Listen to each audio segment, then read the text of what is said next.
Hello. How is everybody? Good, how are you? Good.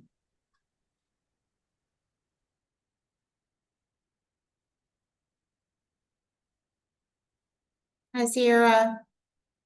Hi, Sharita. DeAndre.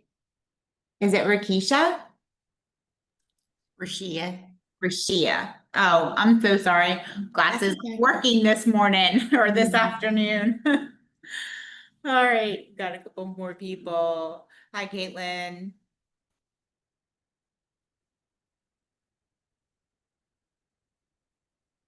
All right, let's get everybody on camera. Hi, Ajane. How are you? Good, how are you? Good. 1, 2, 3, 4. Conchetta, are you there? Is it Concetta? Conchetta? It's Concetta, but I don't know. It keeps saying failed to start video camera, so I'm trying to figure out how to get How the to get it video to go. on. Yeah. Okay. All right. So let's see let's see, I'm just trying to think of who we're missing. We got Sharita, missing Keely, got DeAndre, got Sierra, wait, got Caitlin. Geraldine, Ajane. All right, cool. So we're missing a couple. All right. So welcome to leadership. Congratulations. You made it this far. Everybody's in their last term, right? Congratulations. That's awesome. Very cool. Well, welcome. Um, So my name is Jennifer Martinez, and I will be your instructor for the next 12 weeks while we go through leadership. So it is orientation week. So we will go through the orientation PowerPoint.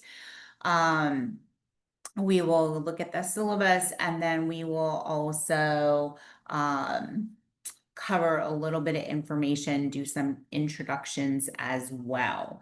So congratulations again, last term, yay. You're almost done. Then you should be very excited. I know it's going to be a busy term for you guys, but I am rooting for all of you. So I will share my screen and we will go through the orientation. If at any point you have any questions, anything like that, feel free to, I have the chat open. I also, just keep an eye on anybody else that might be coming in a little bit late. Feel free to ask any questions as you have questions, if you have questions. So other than that, we will just get started. So again, welcome to leadership. I'm sure, like I said, I know it's a mixed combination of feelings, excitement, nervousness, right? Everything for this last term. So what is online learning, right? That is using your computer and your internet to participate in educational program.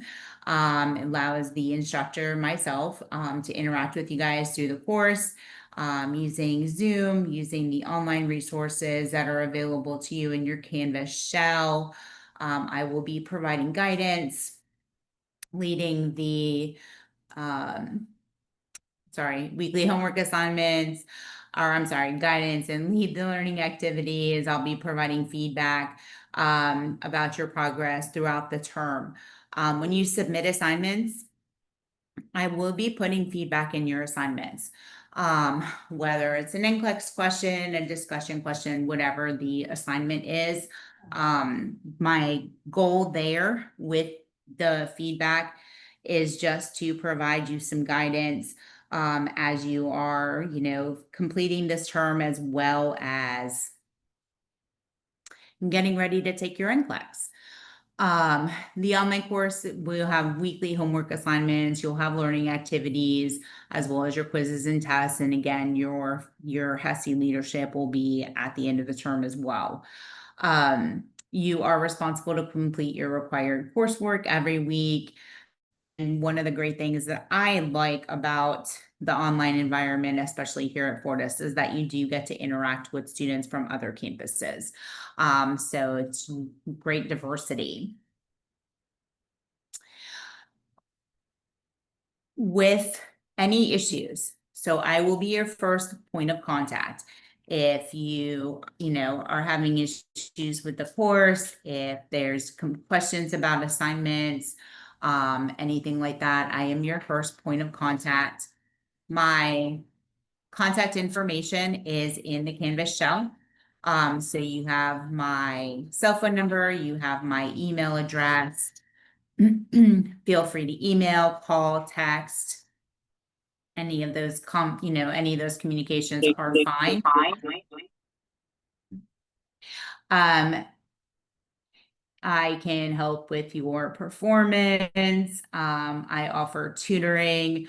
I do have office hours. My office hours are scheduled right now on Mondays from 4, I'm sorry, it's 3 to 4 Eastern Standard Time via my Zoom.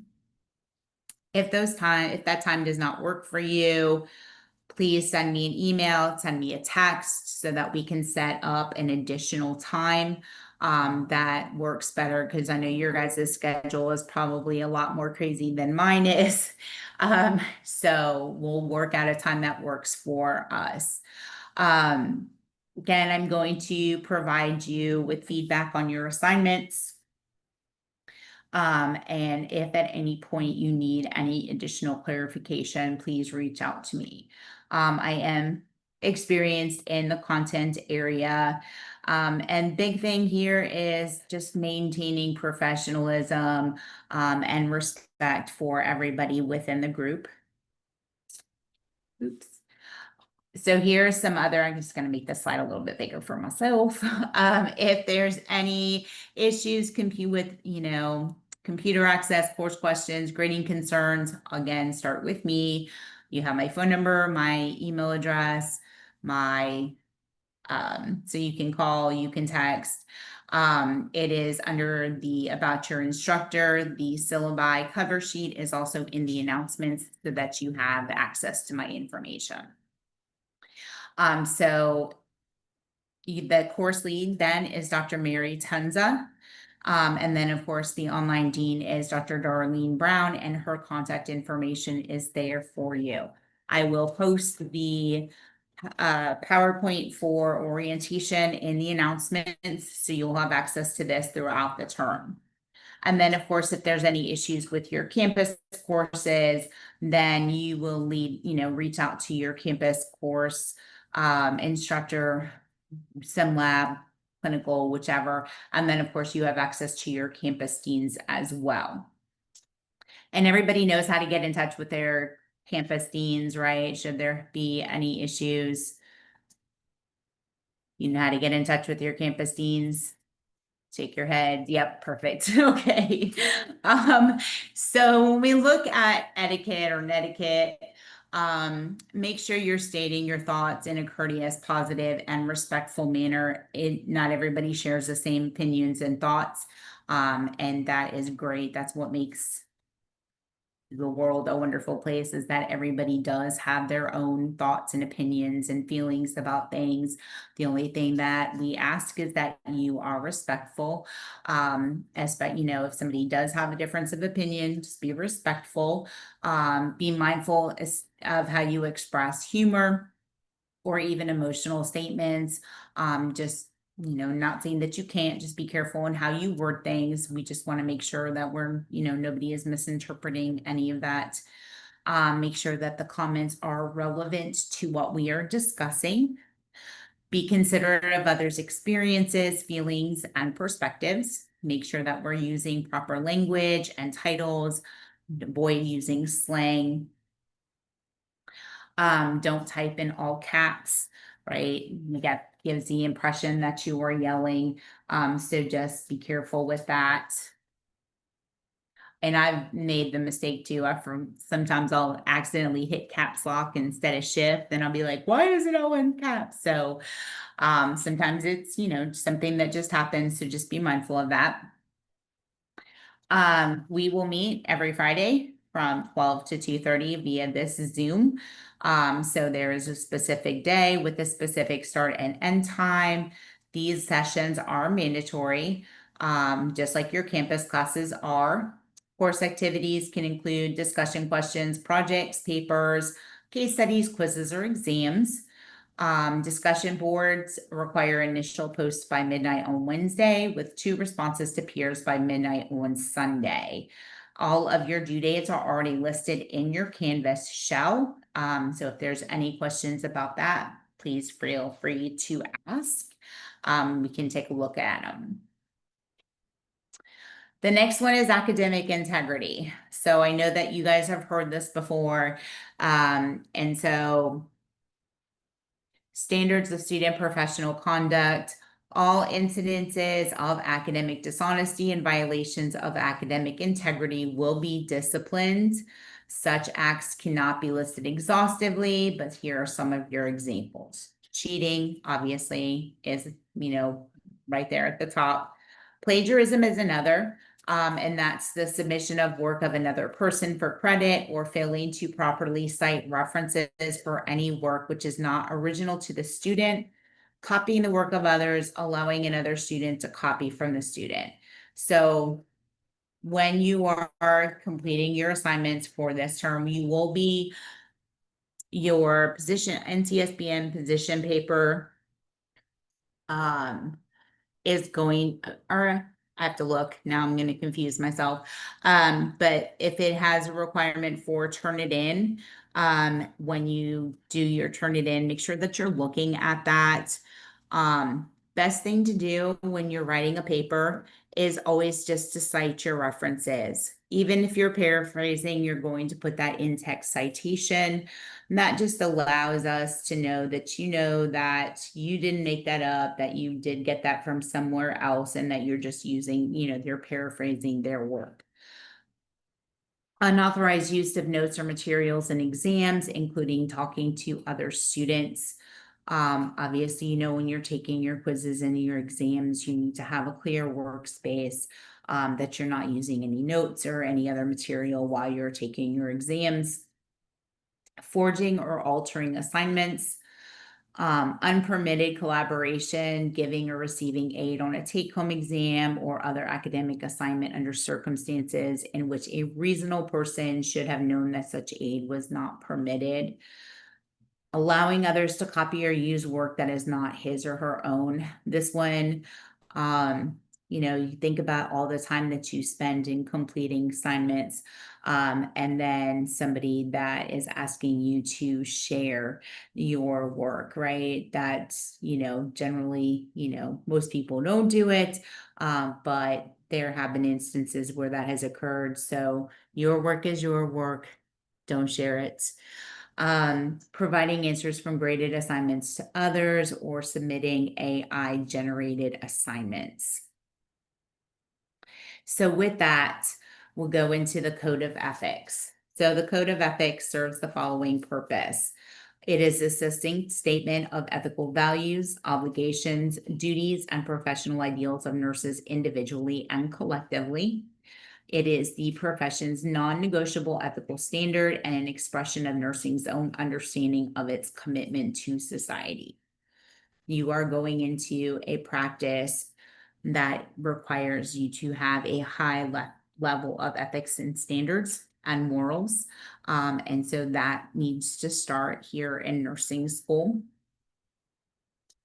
So with that, and I know that you guys have heard this as well, sites that promote cheating, things like Sudoku, Course Hero, Stuvia, there's a bunch of them out there. Use of those sites does not promote honor, integrity, or ethics.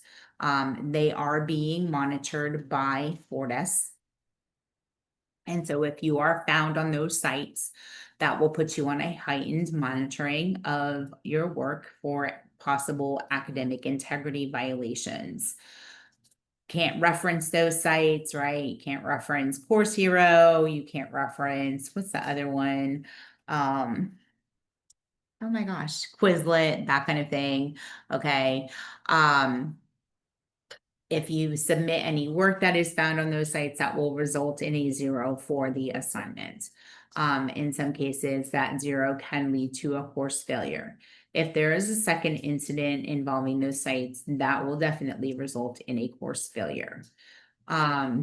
It also, using them, like I know some of the sites, in order to look at anything on the site, you actually have to upload information into the site. So utilizing those sites, whether you're posting or downloading, is going to put you at risk of being dismissed from the program.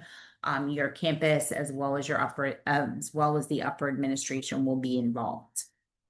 So basically, if they're not on your list of resources in your course shell, don't use them.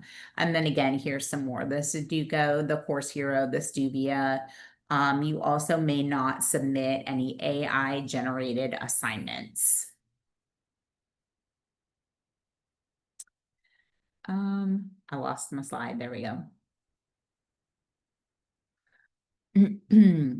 All right, late work policy. Submit your homework on time. If there's something that is preventing you from submitting your assignment, personal, emergency, I need to know as soon as possible. You can, if late work is only accepted with prior approval from the instructor. So if you're going to be late with an assignment, you need to let me know. The late policy will still be followed. You have 1 to 7 days, you will get a 10% reduction in your grade. 8 or more days will result in a 0 for the assignment. The best thing that I can say is to always be proactive, try not to procrastinate. And if there's something that is causing you to become unsuccessful, please reach out to me as soon as possible. Attendance is only recorded during your assigned live session time. So you're here with me now, you will all get attendance for today. It is, I've already taken attendance for the session. To be counted as present, you must sign in with your full name, which I checked everybody's names. Be on camera the whole time. Camera can't be pointed to the ceiling, pointed to the ground. I need to be able to see your face, not just your foreheads. Anyone at work, driving a car, or in a healthcare setting will be removed from the session. I will verify your time in class by reviewing the login, logout times on Zoom. So every time we have a Zoom, there is a report that is generated that shows me what times you logged in, what times you logged out. If there's a lag, I can get a total amount of minutes. So, don't, I know, like, if you're having issues with audio or you're having issues with, the video, it will show like all the logins and log outs. Anyone not coming on camera after being asked to will be removed from the session. So if if your camera is off, and you haven't said, hey, there's an issue, or sent me a message, and I asked you to come back on camera, if you do not, then I will remove you from the session. If you are removed from a session for the day, then you cannot log back in until the next session. So just keep that in mind as well. Anyone not posting attendance within 14 days will be dropped without notification. All right. So you get attendance every time you come to class. All right. If you don't get attendance, they will drop you. That is a federal requirement. That if you miss more than, 14 days or more, you will be dropped. There's no makeup for missed attendance. And I'm going to come back to that. But there is no makeup for missed attendance. So attendance, again, is taken daily by the instructor. It's turned over to the registrar before the end of the class day. Any early departures, tardies, class cuts will be recorded in 15-minute increments or quarter-hour increments. A period of less than 15 minutes will be counted as a quarter hour of absence. So if you're 5 minutes late, it's still counted as 15 minutes. If you leave 5 minutes early, it's still 15 minutes. The attendance records are maintained by the registrar as part of as part of your student or part of your academic record. Any chronic absenteeism in excess of 20% of the scheduled course may receive a failing or reduced grade for the course. So with that, I had to make the screen bigger because I can see now my slides don't want to turn. Students who are absent more than 20% of the scheduled time will receive a full letter grade deduction at the end of the term. So just keep in mind the little minutes add up. Okay, so just be very mindful of, your time, whether it's coming in late, leaving early, that kind of thing. The online office puts in attendance weekly. A student who is at 5% will receive an email through Campus View notifying of your absence. At 10%, you will be required to meet with me, the instructor, as well as the dean or the course lead. And then at 15%, you will be required to meet with your campus administration. The level of intervention will be relying upon the amount of time missed, and a student may not receive all levels of warning prior to missing the 20%. I also keep track of your attendance. If I see anybody getting close, which fortunately I've never had that problem, but if I do see anybody that is getting close on their attendance, I will reach out and let you know, hey, we're getting a little bit close on attendance, is there something, communication is key. That's probably one of the biggest things that you're going to see. I'm sorry, my dog just wanted to say hi for some reason. If we are getting close on attendance, I will reach out. Just be mindful. The course only meets for, 2.5 hours a week. So that time does kind of add up rather quickly. So that's why, just don't want anybody to, lose any points for attendance or be unsuccessful for attendance if that's something that we can avoid. So let's talk about the 7 keys to success. And I know you guys have heard all of this before, but step 1, review work that is due each week. So you have access to your course shell. You can go through your modules. You can see what the topics are for each week. Get an idea of kind of what are some of the things that you will, have to finish by the end of the week. Complete your reading assignments each week. And so with, there's a variety of different, you have your, forgot the name of the book all of a sudden, but you have your success book.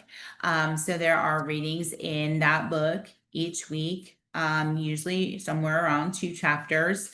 Go through it, see what the topics are, get an understanding of what we're going to discuss in class so that when we get to class, if there's any questions or concerns that you have with any of the material, then you can ask those questions. Complete your lessons each week. Again, you have your discussion questions. First post was due on Wednesday. You have until Sunday to reply to 2 of your classmates. Make sure that you attend your live sessions. Again, these sessions are mandatory. And then read directions and rubrics to all assignments before starting this or before starting them. I cannot stress this enough. Same, even with your discussion questions, your papers, all of that, your NCLEX questions, make sure you read the directions and look at the rubric before you start your assignment. This is going to help you organize your papers. It's going to make sure that you get all the information that is necessary and included in that paper to avoid losing any unnecessary points. Complete all your assignments, whether it's a paper, CJ Sims, your NCLEX questions, discussion boards. I know some people are like discussion boards, but discussion boards do help, especially with, within this leadership course, because some of the topics are going to be very pertinent moving forward, as well as they are topics that will be covered on quizzes and tests as well. And then, of course, study. Make sure you do well on your quizzes and your exams, because that's, going to help you with your grade.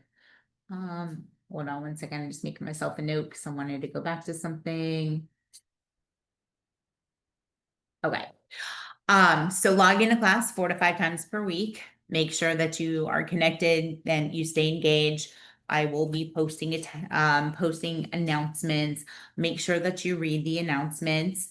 And that will give you an overview additionally on what to do that week. Submit all assignments on the week that they are due, including your discussion questions. And then, as you're finishing up the week and turning in your assignments, look to see what assignments are due the next week. Anybody a procrastinator? Yeah, me too. I am probably could get an award for procrastination. Um, so it's kind of, something a lot of times it's a struggle to overcome procrastination. But yes, I've been there, done that when I was in school, waited until the last minute to submit assignments and, then found myself, really struggling to get those assignments submitted. Procrastination it's just a horrible thing. I know firsthand. Um, but calendars, setting reminders on your phone, if any of that helps.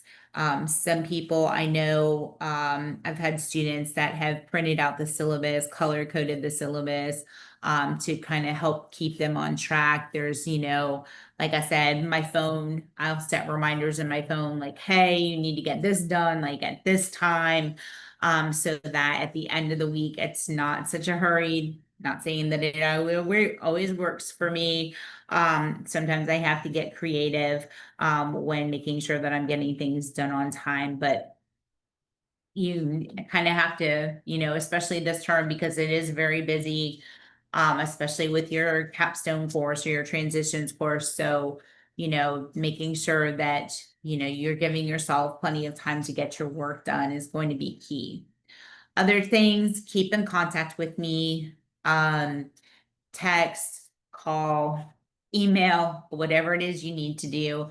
If there's any issues, if there's any concerns, something that is going to prevent you from being successful in this course, please let me know so that we can be, proactive about it. Make sure that you have a reliable internet connection, computer, laptop. Get a good schedule for your homework or your schoolwork. Have a nice quiet place free from distractions. And then again, read all those assignments carefully.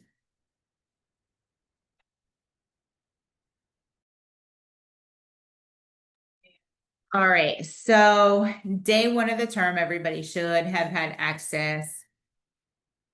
Everybody should have had access to Canvas to go into your online courses, get my information, put my contact information in your phone, have it handy. Um, Print or save the course syllabus. That is, it's going to give you a good outline for the course, all your assignments, everything that is due. Make sure that you have the correct textbook, the correct edition. And then if you were missing anything, and if you are missing anything, please let me know so we can get this corrected as soon as possible, 'cause don't want that to hinder your success. Make sure that you come to class prepared to discuss the topics. So this is leadership course. There's a variety of different topics that we are going to cover in this course. And so, like I said, it's always better if you look at the information. Some of it's going to be a little bit drier than others, not going to lie. We're going to talk about healthcare laws and things like that. And other aspects of healthcare. We'll also talk about communication, and a variety of other things to help get you prepared to go into practice. Make sure that if you can, I always say if they're not mandatory, but the other live review sessions that are offered are going to be helpful for you as well. Who's attended any of the live exam reviews for their other courses? Has anybody gone to them? Awesome. Okay. Has anybody just watched the recordings? Okay. So the live review sessions are extremely helpful. We have seen people come up with their grades significantly by attending those live review sessions. Yes, they are not mandatory. However, they are extremely helpful. The difference between the live review session, of course, and their recorded sessions is if you have questions, you can ask them during the live review session. So that's what's more beneficial. So I'm going to encourage you to go and attend those live review sessions. The sessions have already been posted in Canvas. I am going to add them to the course calendar so they will show up as reminders.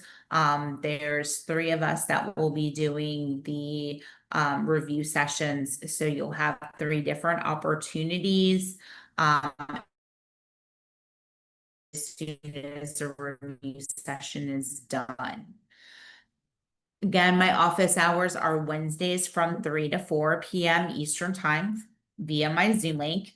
If that time does not work for you for tutoring or any other reason, feel free again, call me, text me, email me, and we will find a time that works so that I can make sure that you guys have everything that you need to be successful in this course. If you are having any technical difficulties logging in, make sure you contact tech support. You can also let me know so that I know that there is an issue as well. Other learning activities, again, weekly review sessions are not mandatory. They are just highly, highly encouraged. So, and then of course the live review sessions. Another thing with those live review sessions as well is you'll have other instructors that are, having those review sessions. Sometimes, hearing the same, hearing information from a different person may help to solidify. So that's one thing, just think about it, right? If I were to take you guys and split you into 2 groups with another instructor, and both of us were going to cover making a peanut butter and jelly sandwich, okay? Her way of teaching you how to make a peanut butter and jelly sandwich may be different than my way of teaching you how to make a peanut butter and jelly sandwich, okay? And it sounds kind of silly, but same information, just presented in a different way. So sometimes having that little bit of difference makes it, easier to understand. We do take attendance at the review sessions. All right. So again, they're not mandatory, but we do take attendance and we do keep track of, how many students are attending those sessions. One-on-one tutoring again is available. All you need to do is if you can't come to my office hours, send me a text, call me, send me an email, and we will set up another time during the week that works. They generally, with tutoring sessions, as well as attending those live review sessions, there's usually a pretty good significant increase in test scores. So here's a breakdown of your grading. Oops. So your KGA is going to be based off of your unit exams, your quizzes, and your leadership and management HESI. So unit exams, there are 3 of them in this class. That is 55% of your grade. There will be 5 quizzes. First quiz will be next week, and that is 5% of your grade. And then your HESI specialty grade is your additional 20%.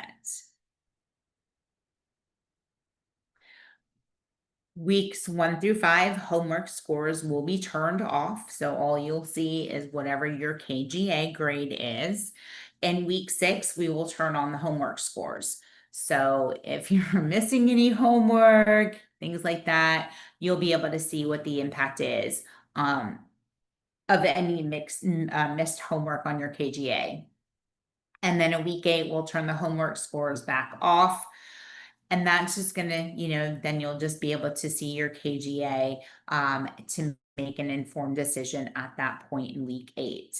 And then homework scores will stay off until after the HESI is remediated.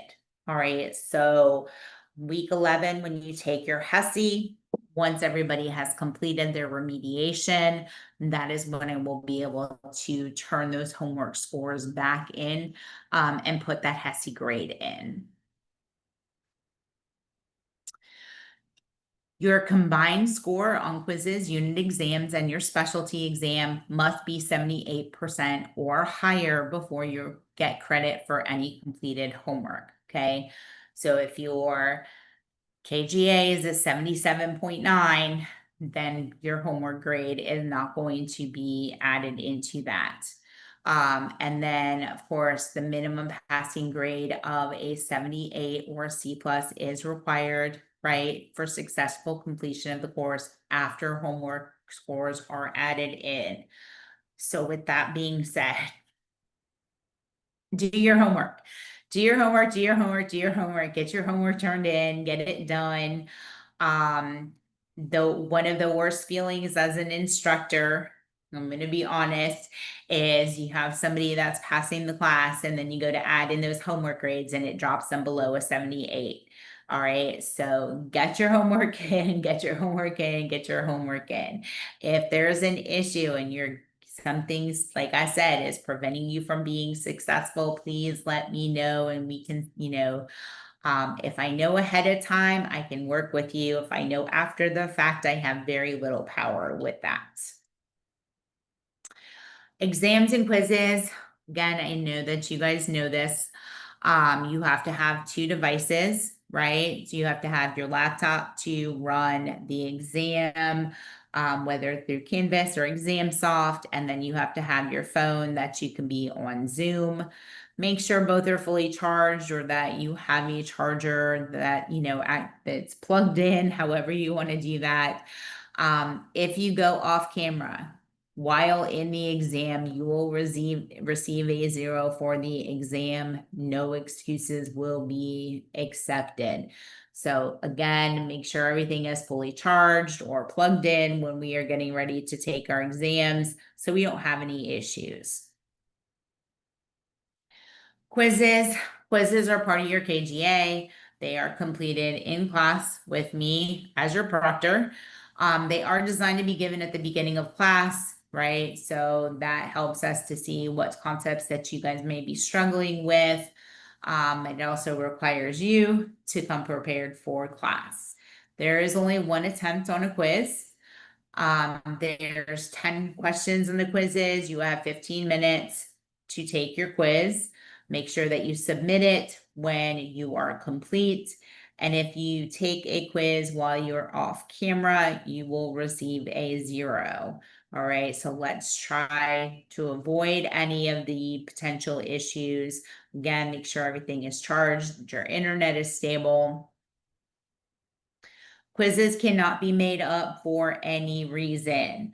All right. So if you are late for class and the quizzes are, you can't come in and take the quiz. So be proactive, make sure that you're in class so you can take your quizzes. Exams will be scheduled and given through ExamSoft. You'll log into Zoom on that second device. So you'll take your exam on your computer. You'll have your phone as set up as well. You're going to sign in according to your ExamSoft instructions. Make sure that you read the exam description carefully, and then begin you'll be able to begin the exam once I give you guys the password.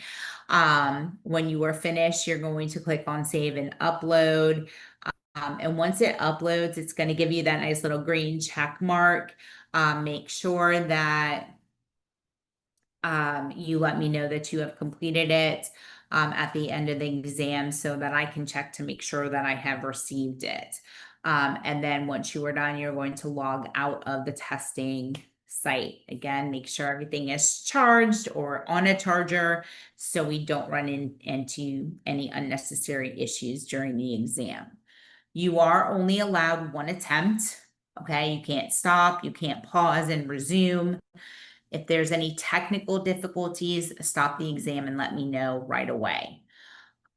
Another big thing too is no scrap paper is allowed. All right, so you'll need a whiteboard with a dry erase, or you can use a sheet protector and a dry erase marker, whatever works for you. But we will not allow any pencil or pen and paper. Your whiteboard, your screen protector must be erased at the end of the exam. Your exams are timed, all right? So make sure some people take tests fast, some people take tests a little bit slower. Everybody should know your pace by now, but always make sure that you are paying attention to the time that you're using. If you have accommodations, and not in an open forum. However, if you have accommodations, you need to let me know at the beginning of the term. So as soon as possible, please let me know if you have any accommodations. Just because you had accommodations last term doesn't mean we know about it. If any notification that is less than 10 days before an exam may not be able to be granted in time, okay? There is a process that we follow for students that have accommodations. The exams are going to be held during our scheduled class time. So Fridays, 12 to 2:30, the exam will start at 12 o'clock. If again, there's something that is going to prohibit you from taking your exam, I need to know ahead of time. All right. That information will be shared. You know, if you don't want me to share exact reasons, we can discuss that on a sidebar. However, that information does need to be shared with the online dean. If you don't take the exam during a scheduled class time, it's going to be it's going to be an absence, and just know that we cannot make up lecture time.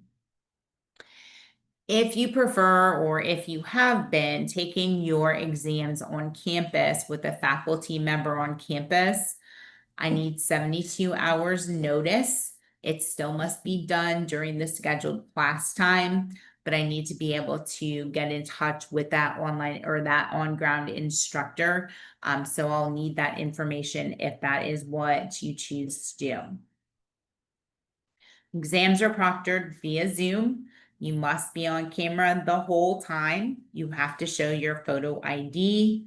You will do a 360 view of your testing environment. So desktop, walls, sides of your computers, chair, floor, your, what do you call it? Your whiteboard or your page protector. If your ears are covered, I need to make sure that there is nothing in your ears. Smartwatches also need to be removed. If you have a religious exemption, please, ask to discuss the issue with me. We will make appropriate accommodations, of course, as appropriate, and then don't assume instructors know each individual requirements. So that's where it comes down to. If you have accommodations, please let me know as soon as possible so I can make sure that those are fulfilled. Missed exams will be held to the late work policy. So if, let's say we have an exam tomorrow and you don't show up for your exam, without letting me know, that exam will be a 0. If there's a personal reason, that will result in a late penalty. That's if you notify me, like, hey, Miss Martinez, I'm not gonna be able to take my exam tomorrow for this reason. I will schedule a time for you to take your exam. Still be, still have that late policy applied. If it is an emergency and that will require documentation of the emergency, that documentation needs to be submitted to Dr. Brown, who's the National Dean of Online Nursing Education. So, something happens, you can't come to class, you can't take the exam, you need to notify myself and Dr. Brown within 24 hours of the scheduled exam. Documentation must be presented prior to the exam being scheduled. Something happens, understand life happens, right? Have to let us know once we have the documentation, then we will reschedule your exam. If this exam is not scheduled within 7 days of the class, that will result in a 0, right? So our classes are Friday at 12, so it has to be scheduled prior to the next Friday at 12. If you have issues during the exam that can or if you, not during the exam, sorry, read that wrong. If you have, again, any issues that may prevent you from being successful in an exam, let me know before the exam. Okay. If you let me know after the exam, then I can't do anything for you. That's why I was like, always be proactive. If there's something that is going to prevent you from being successful, please let me know before, not after. You're sick, had a family emergency, something happened, don't take the exam, do poorly on the exam, and then say, well, this is what happened. Tell me beforehand, okay? I can work with you if I know. If I don't know, then there's nothing I can do after the fact. So again, communication is key. Let me know what's going on. I can help you before, I can't help after. During nursing exams and quizzes are timed. Again, your quizzes will be 10 questions. You have 15 minutes in order to complete your quiz. The quizzes are going to be scheduled in Canvas. So you will just log into Canvas. They will be password protected. Once everybody is on camera, they'll give you the password, you take your quiz, make sure that the quiz is submitted, read the directions, read the questions carefully, especially math questions, right? Especially if there's any kind of rounding, things like that.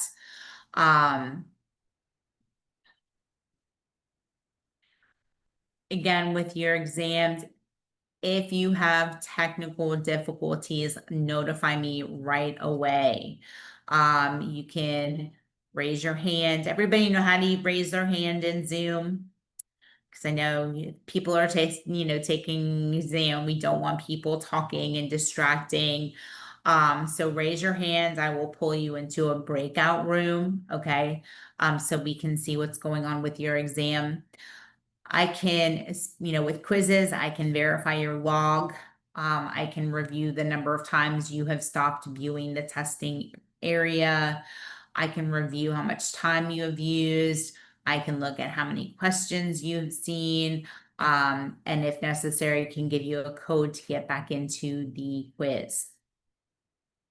I cannot allow a retake of an exam due to technical problems or other physical or emotional issues when the majority of all questions have been answered by the student or time has run out. Again, so be very proactive. Let me know what's going on prior to your specialty exams. So your specialty exam, which is your leadership and management HESI, they are given in a proctored environment. You'll be taking your HESIs on campus. There is only one attempt at the HESI. And depending on your campus, right, your exam can be any point during HESI week. The exam is 20% of your testing grade, and the benchmark for all of your HESIs is going to be 900. Remediation is mandatory to receive your HESI score. Okay, so okay, get a question in the chat. So if you go at the bottom to raise your hand, if you go to the bottom of the screen where your audio, your video, your chat, and all that stuff, there should be a raise hand. And then you can just click on your raise hand and it'll show me your hand in the upper left hand corner. Does that help? And then you can, if you change your mind and you don't want to, then you can just click it again and it'll pull your hand down. But I can share my screen. Once we're done with this, I can share my screen and I can walk through that. Okay, so remediation 100% is mandatory for your hussies. Um, you must complete 100% of your remediation time. So time is dependent upon your HESI score. It is due by 1 a.m. Tuesday of week 12. All right, so when I get up on Tuesday morning, right, everybody's remediation should be done. If you do not do 100% of your remediation, you will get a HESI score of 0. So be very mindful. Even if you have a 99.9% conversion score on your HESI and you did not do your 1 hour of remediation, that's going to convert to a 0. As we get closer, gets closer to the end of HESI week and I see that remediation, I will start sending emails and posting announcements. Hey, need to get your remediation done. It's, getting close to the deadline. I had a student who had a 99.9 conversion and we were getting down to the wire and they were like, oh my gosh, I didn't even realize that I had to do an hour of remediation. So I'm like, get it done, but you have until this time. So pay attention to your remediation. 58 minutes is not an hour. All right. So make sure that you get your remediation done and turned in on time. You do not need to submit anything to me as far as your remediation. I have access. I can look at your HESI scores as well as your remediation times. So don't stress about that. I can look those up. With your exams, you are going to have to show your ID. School ID badge is fine. If you don't have your school ID badge, your driver's license will be fine. Anything as long as there is a photo ID. You must be on camera at all times. That's why it requires the second device. So one device to run exam, the other one to run Zoom. Your full face must be visible at all times. Again, not just your foreheads, not the ceilings, not the floor. I need to be able to see your face. Failure to show your photo ID or not be fully visible at any point in the exam may result in exam or course failure. Contact your instructor if you have any problems or if you just need some additional help. If you're not understanding content, please reach out to me so we can make sure that you understand what you need to know. Homework assignments. Review your syllabi, make sure that you know your requirements to complete the tasks, and then schedule your homework on your calendar. Especially, like I said, if you're a procrastinator like me, and you start your homework late and you hadn't read what the assignments are, sometimes it ends up taking us longer than we had originally allotted for. So at least have an idea of what is going to be required for you to complete that assignment, so that you don't put yourself in a position where it's going to get turned in late. Organize according to the most current due date. Again, make sure you have enough time to complete the assignment. Do your readings, review, and follow interactions for each assignment, and then title the assignments according to how they should be. And this is just an example, of putting the assignments on your calendars. However you want to plan and organize is up to you. Whatever you think is going to work best. Like I said, seeing people color code their syllabi. I've seen them write in calendars, keep their calendar handy. I have seen people put reminders in their phone or even like on their, when you do your Outlook, on your Outlook calendar, you can put in all your assignment due dates, reminders, that kind of thing, so that you don't miss anything. I love my Outlook calendar. That is a wonderful thing. Again, Late work will not be accepted without prior approval from the instructor. So if there's something that is going to prevent you from turning in that assignment on time, please reach out to me beforehand, not after. If you have, approval to submit a late assignment, 1 to 7 days, you will have 10% reduction. On the 8th day or more, it will be a 0. Again, late work is not going to be accepted without prior written approval from the instructor, and it still needs to be submitted. If it is submitted late, it may get graded with the other, with the next grading period. But I will have your grades, except for some of the bigger projects. All of the grades will be in by Tuesday at midnight.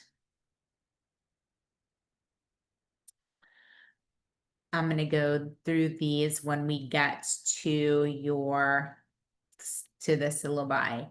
So with your NCLEX questions, make sure that you submit the number of questions required in a single submission, whether it's 25, whether it's 50. Make sure that you have the appropriate number of questions.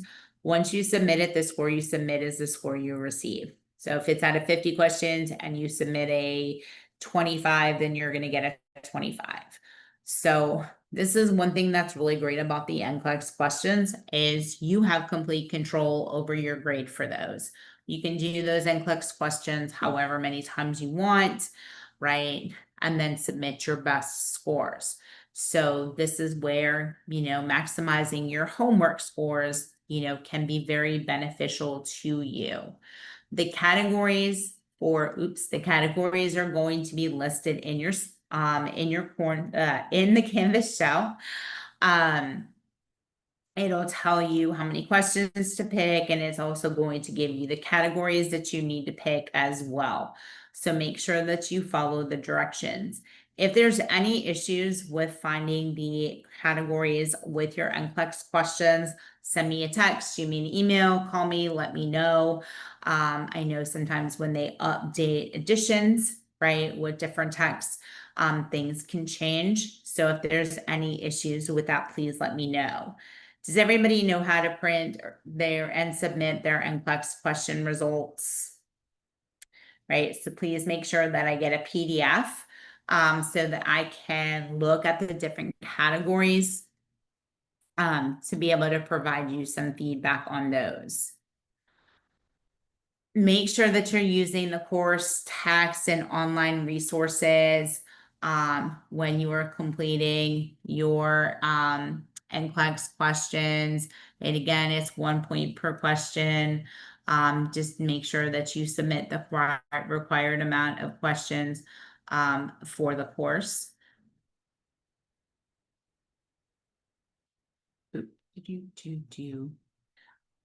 Paper assignments.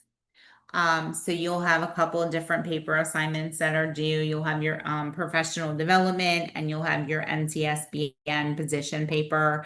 And we'll discuss all of those. But those are going to be your 2 big papers that are due this term. And I will go through the assignment details. Everything is listed for you. The rubric for those papers are within your Canvas shells as well. If anybody needs any clarifications on the assignments, of course, we'll go through those. This is an example of what a rubric looks like. I can make this bigger so I can see because my eyes are old. But this is what it's going to break down. It'll tell you how many points. All right. So for example, this one is an article, you're going to get a professional peer-reviewed article within the last 5 years that relates to nursing leadership. And that will give you 3 points. And then it even breaks you down. What should go in the first paragraph, the second paragraph, the third paragraph, your APA and your spelling. So this is where following those rubrics is going to be important and key for you moving throughout this course. If you use an unapproved website, Wikipedia is not an approved website either. All right. So just kind of know any unapproved websites for research will receive a 0 for the first offense. Second offense, you'll be failed from the course, right? That's your course hero, Sudoku, Quizlet, that kind of thing. Your best bet is always to use a .org, .edu, .gov websites, any of your nursing journal websites, the Learn Library. If you don't know how to access or use any of the resources, let me know. Or if you have a LRC manager on campus, right, reach out to your LRC manager and they'll be able to help you work through those library resources. I know in some cases, and I know even for myself, sometimes gets a little overwhelming with some of the online libraries, just because there's so many different things to choose from. But ask and we'll work you through it so you can be successful in using those sites. Make sure that you're using the current edition for your APA manual. The Learn resources, Purdue OWL is really good for those. Use your nursing journals. Nursing journals are awesome. Again, .orgs, .edus, .govs are going to be some really good websites for you as well. Make sure you have sufficient resources for review and be sure that they are no more than 5 years old. Articles, journal articles, even some studies. If they're more than 5 years old, they're generally going to be outdated. They're not going to reflect best practice. Not 100% true in all cases, right? If I'm looking for something from Florence Nightingale, she hasn't been around in the last 5 years, right? So that reference might be a little bit older. But when we're looking at just, best practices, evidence-based practice, they should be within the last 5 years. Summarize, avoid quotations. Quotations sometimes can get you in trouble because really all you're doing is taking a bunch of other people's words and putting them in quotation marks and writing your paper. Summarizing, paraphrasing, are going to be your best bets. Not saying if you don't find a really great quote that you just absolutely want to use, that's okay. And then always make sure you're using in-text citations and then have a reference page. You want to make sure that you're giving credit to the source where you found the information.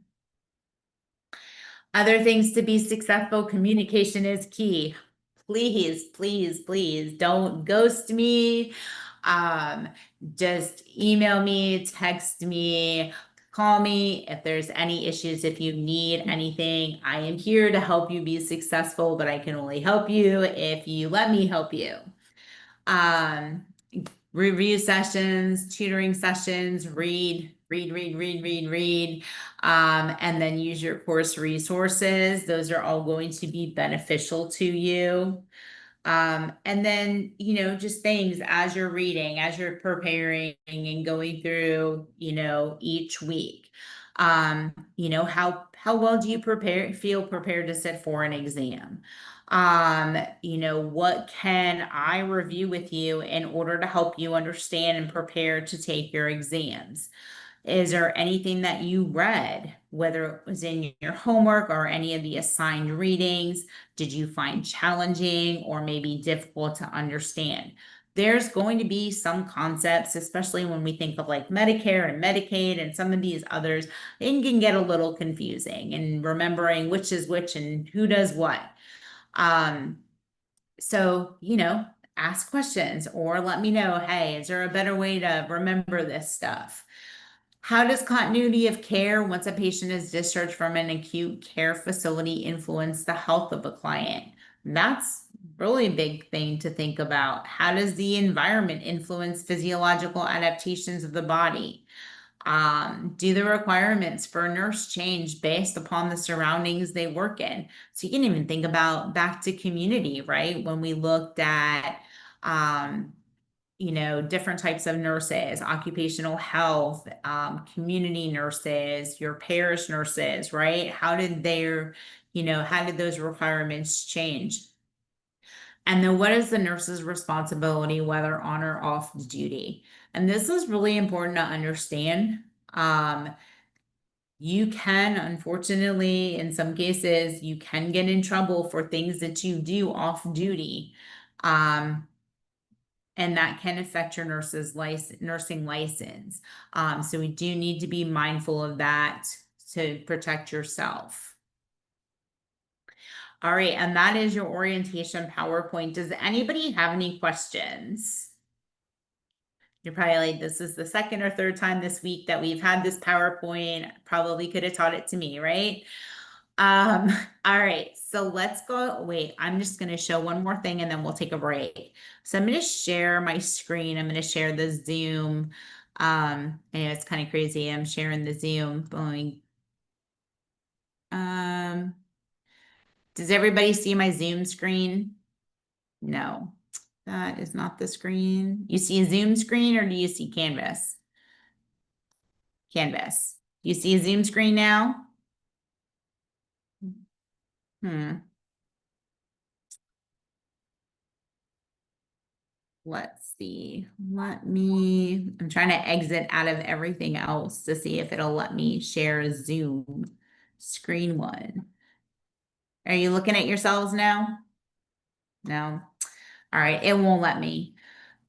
All right, I tried. I was gonna show you at the bottom where to raise the hand, um, to try to help you, but for some reason, I wonder if you know what I can do. It's the heart that says react, right? Yeah, I had found it. Thank you. Well, Yeah. there's a Oh react yeah. and then next to it, I have a raise hand. So I don't know if you guys have that option as well. Maybe you can Because I have two. I have a just react raise and hand then I right have there. a raise hand. Look, yay, got it. Everybody's raising their hands now. All right, cool. Just making sure that everybody knows how to do it. Right. Um, perfect. Thank you, DeAndre. All right, so let us take a break, be back at 1:15, and then we will finish up the rest of our stuff.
All right, welcome back. All right, so I'm gonna share my screen again. We're gonna just look at the syllabus. I'm sure that everybody has seen the syllabus before, but it just makes me feel better. So PNR 205, Concepts of Leadership and Collaboration. All right, gives you your course description. So we're gonna, related, the concepts related to collaboratively, prioritizing, delivering, and coordinating care within the context of the healthcare team. So concepts of leadership, delegation, supervision, management of care for multiple clients within the scope of the LPN, LVN are examined. Total contact hours are 30 hours for lecture. That's why I was like, pay really close attention to your attendance, because that's not a whole lot of hours that you get, a whole lot of time that you can miss. So that 20% can kind of come rather quickly. Out of class work, about 60 hours. So it's about 5 hours per week. Your student learning outcomes, your course objectives, that you need to have a 78% on your key graded assessments. And then of course, cumulative once your homework is added in. Your learning resources, so your Success in Practical Nursing from Student to Leader 10th edition through Elsevier. Please make sure that you have that in your either a hard copy, depending on your campus, or through your ebooks on Elsevier. CJ Sim access, and then of course your reference packages. And then your LibGuides, which is your Learn, you can click on that. That will bring you to the online library. Talked about grading and all of that. So here's your breakdown. So unit exams are 3, that is 55% of your KGA. Your leadership specialty exam, there is 1, that is 20% of your grade. You will have 5 quizzes for 5% of your KGA as well. Then your homework, your professional development paper is 7% of your homework grade. Your NCSBN is 8% of your homework grade. You'll have NCLEX questions, a total of 100 questions, not 100 assignments, 100 questions, which will be 5% of your homework grade. And then of course your discussion questions are there as well. All right, so all of this is broken down, by week, right? So week 1, we'll talk about its historic nursing leadership, the evolution of the practical vocational nurse, the scope of practice, chapters 4 and chapter 12, and then you have discussion question 1 this week. Next week, you have your, went too far, chapters 8, chapter 9, so effective communication, assertiveness, and the interdisciplinary healthcare team, your role. We will have quiz 1 next week. You will have discussion question 2 that is due, discussion question 2 that is due. And then week 3, we'll go into culture, diversity, spiritual. All right. And then you'll have quiz 2, and then you'll have your first set of NCLEX questions. Only 25 questions for this term per NCLEX question. So I'm gonna stop sharing for a second. We're gonna look at Canvas real quick as soon as my mouse decides it wants to do what it wants to do. And we're gonna go to your modules.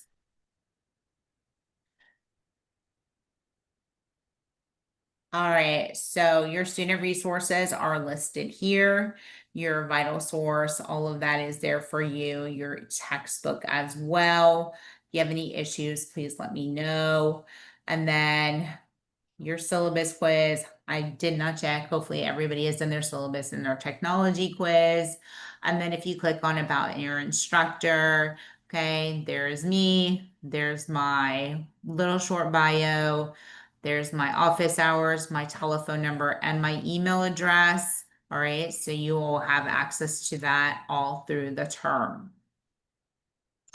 So I didn't realize that it was not published, so I made sure to publish it, but this is your professional development plan.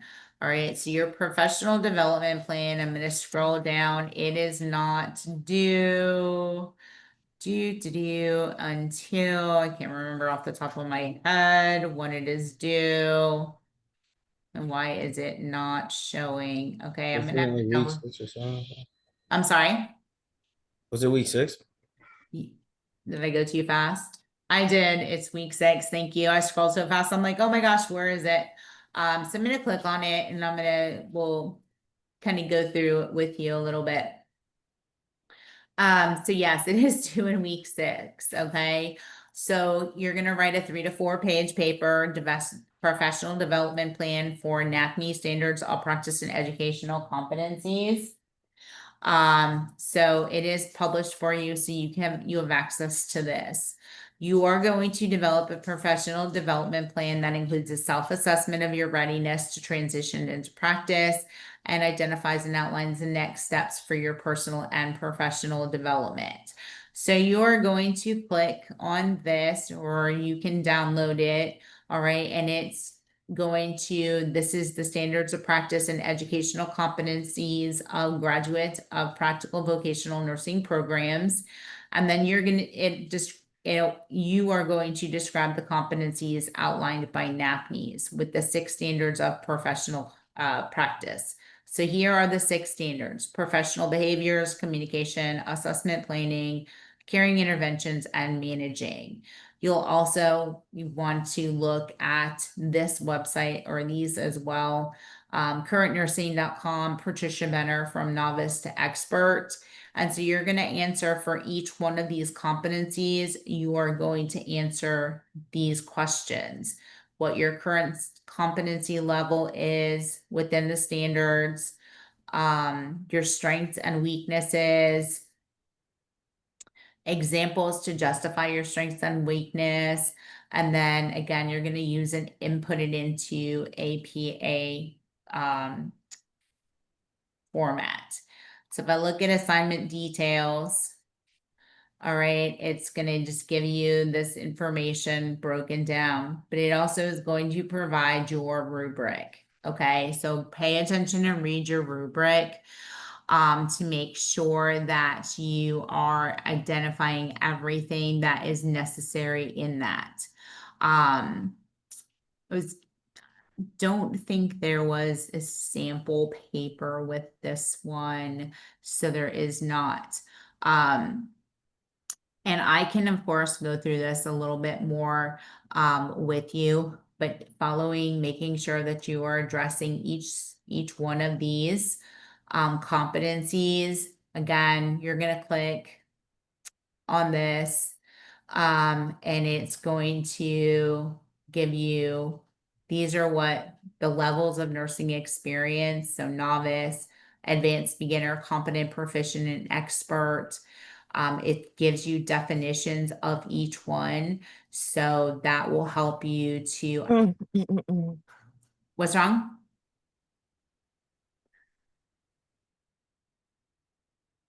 You okay, Sierra? Did you have a question? No? Okay. So it'll break it down for you. And that will help you to kind of identify where you are for each one of these. So your current competency level. And then how you chose that. So, we can go through it in more detail if we need to, and that's perfectly fine, but that's kind of what this assignment is. It's only 3 to 4 pages. That does not include your cover page or your reference page, right? So there's plenty of information. You should not have any issues making that 3 to 4 pages. When we look at your NCLEX questions, all right, so your NCLEX questions, your first set's not going to be due until week 3, right? You're going to do 25 questions per each NCLEX assignment in here.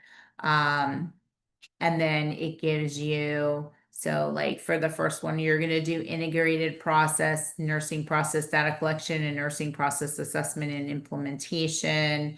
And then you will submit that accordingly.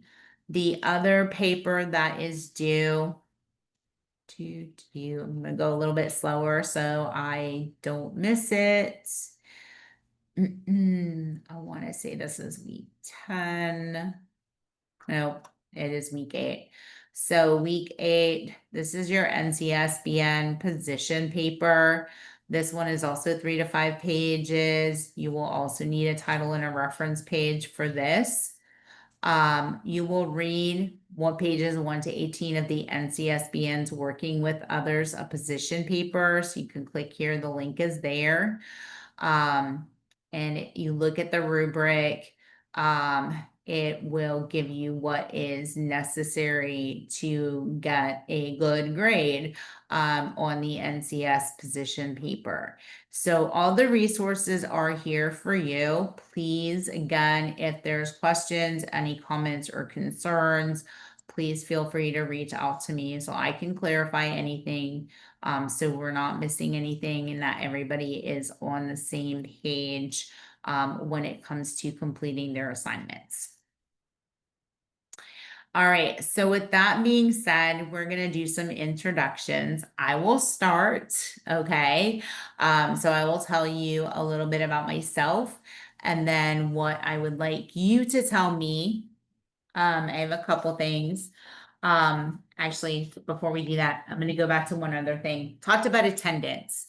When you do your introductions, okay, just tell me who you are. I want to know what campus you are from. And what are your goals? What type of nursing do you want to do when you graduate? Talked about attendance.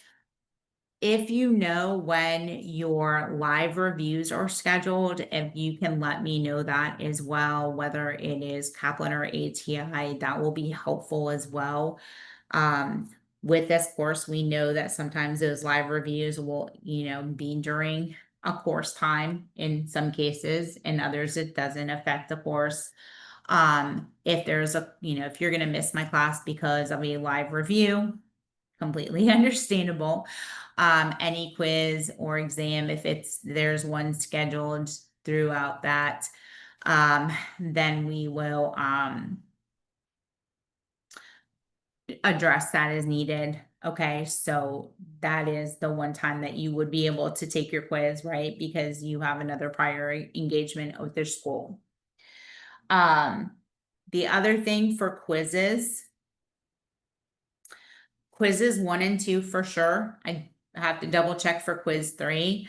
Those will be given at the end of class, not the beginning. All right. So the concept for quiz 1, because of orientation week, some of the information for quiz 1 is not going to be covered until week 2. So we will go through the information next week and then take the quiz at the end of class for quiz 1 and for quiz 2. And I think possibly for quiz 3 too, but I just have to double check. Does anybody have any questions about that? Good. All right.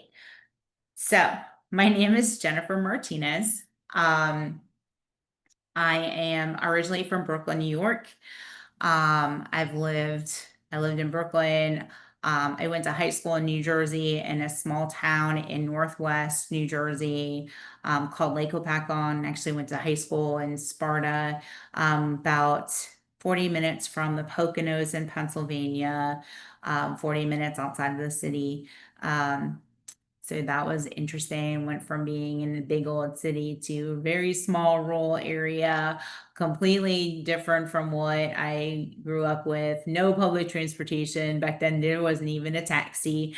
Going to school, had to ride the yellow bus, and it was a 45-minute ride to my high school. So big difference. Joined the Navy. Got stationed in Virginia, lived in Virginia for 30 years. I was a machinist mate. So I worked down in the engine room on big ships, on steam powered ships. I did not work on nuclear ships. Then I specialized and did air conditioning and refrigeration. So I worked on air conditioning and refrigeration systems on submarines, as well as our oxygen and nitrogen systems. Met my husband, had 2 kids, honorable discharge from the Navy. My husband retired from the Navy. We have 4 kids, all grown adults. My oldest is a what is he? He is a federal police officer in Virginia. My oldest daughter is an RN, my youngest daughter is an LPN, and my youngest is a medical assistant. So they seem to follow in my footsteps for whatever reason. Been a nurse for 25 years. I started off as a home health aide, worked as a CNA, I was an LPN, and then went back and got my RN. I have my associates, my bachelor's. I have a dual master's. I have a master's in nursing education, as well as a master's in healthcare administration. I have been in education since 2012. Prior to coming to Fortis, I was an assistant director for an associate degree program. Then I was a director for a practical nursing program. I was a dean of academic affairs for a bachelor's program. And then for Fortis, I was at the Richmond campus for a year and a half, and then I spent 2.5 years at the Norfolk campus. Relocated to San Antonio in January of this year. And we do not have a Fortis in San Antonio. So I transitioned over to the online environment and I love it. This is now my 3rd term with the online teaching leadership and community. And I love it. So I get to meet students from all over the campuses for Fortis. So it's just a really fun experience. If I'm not working, my specialty is primarily pediatrics and long-term care. I'm also a certified managed care nurse. I worked for a insurance company working on authorizations and referrals. I have my German Shepherds, which one you got to see make her appearance. They are 8, 7, and 5, I think is how old. No, 6, 5. The youngest one is 5. And so they get a little loud and bossy every once in a while. One likes to whine a lot. Her name is Hermione. So I call her my Miney Whiny. So if you do hear whining, it's usually her. She also says mom. And so you will sometimes hear mom in the background. I promise you, I'm not ignoring any children. It is my dog. I do not have any young children anymore. But she does seem to want to make her presence known often. And she only has one eye, so she's like, her older sister was playing and her older sister popped her eyeball out a couple years ago, and so she's more sensitive to loud noises, I guess, because she only has one eye and a little bit more needy, but she's healthy otherwise, just one eyeless. So if I don't call her Miney Whiny, I call her One-Eyed Willie. So either one. She's still adorable and I still love her. And like I said, she's sensitive to loud noises. And that's really, my office, and you will see my office. I'm not in my office today. I don't really have them, but I'm a huge Harry Potter fan. So love my Harry Potter Legos. I have just not all of them, but pretty much the majority of Harry Potter Legos. I am a huge fan. When I got really excited back in May, like around Mother's Day, we were at Walmart. And don't judge. But they have one of those, it's not an American Girl doll, but it's like the Walmart version. They had Harry Potter one, so I have her and then have the accessories and stuff. Yeah, I'm a huge Harry Potter nerd.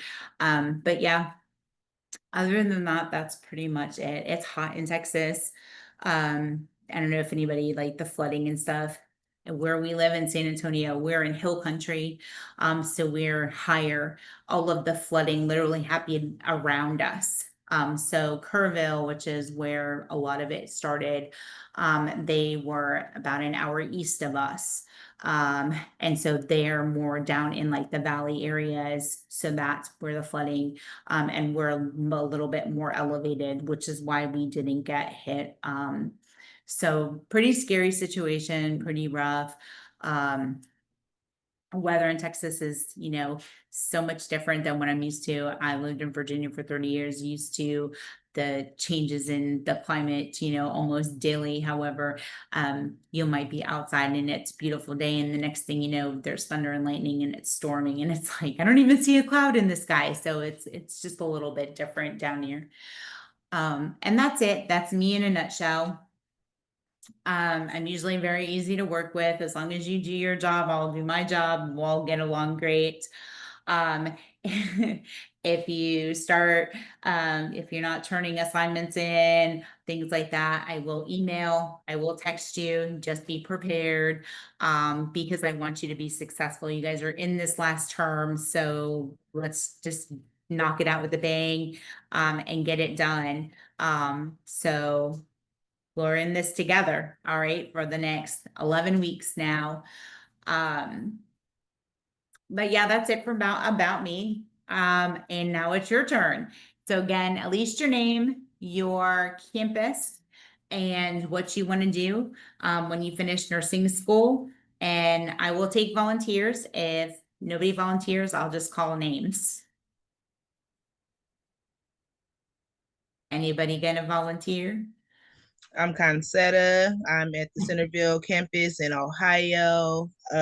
When I graduated, I was thinking more like family practice, but I heard like, want to get more experience. So I might start off in a hospital just for the experience so I can be able to travel in the future. Oh, awesome. Good job. I love it. Okay, great. Great. All right, who's next? I'll go. My name is Rashia. I'm at the Centerville campus, and when I graduate, I want to work in a hospital and emergency room.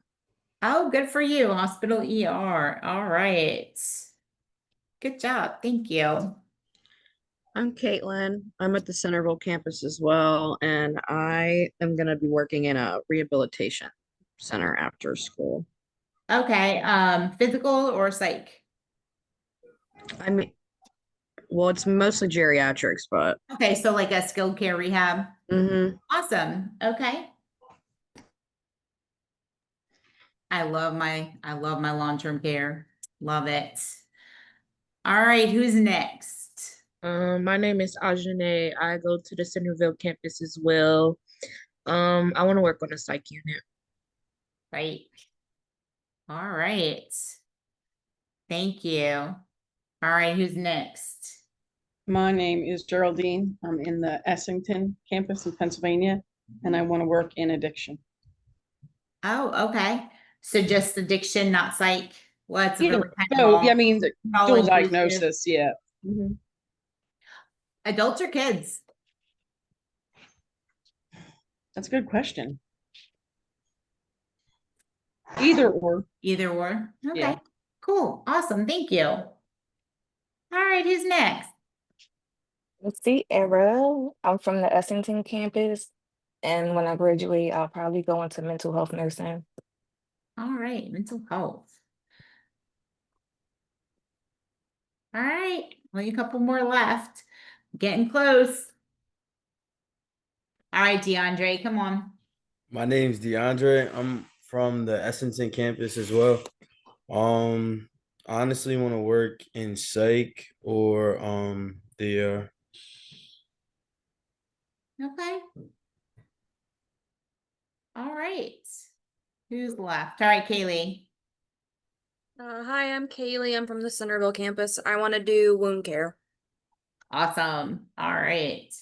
Do you want to do wound care in the hospital, or do you want to do like a rehab or an outpatient? Probably in the hospital where I work, but I wouldn't mind doing agency for wound care and just going a little bit of everywhere. All right, cool. All right, who did I miss? Who did I miss? Kaylin. Oh, Caitlin got Caitlin. Did I get everybody? I did. All right. Sharita. Sharita. Sharita.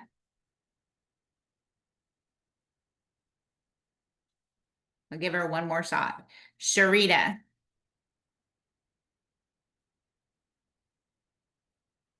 Introduce yourself, campus, and what you want to do when you graduate. I'm Sharita. What campus are you from?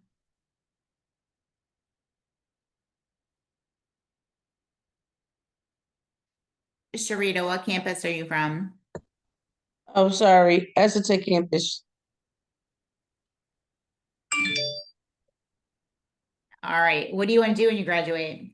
Probably like do something in like psych or geriatric. Okay. Awesome. A lot of psych. It's one class was a lot of OB and now I got a lot of psych and mental health. That's really cool. So one thing about mental health is we have, obviously, we know that there is a huge mental health crisis here in the United States.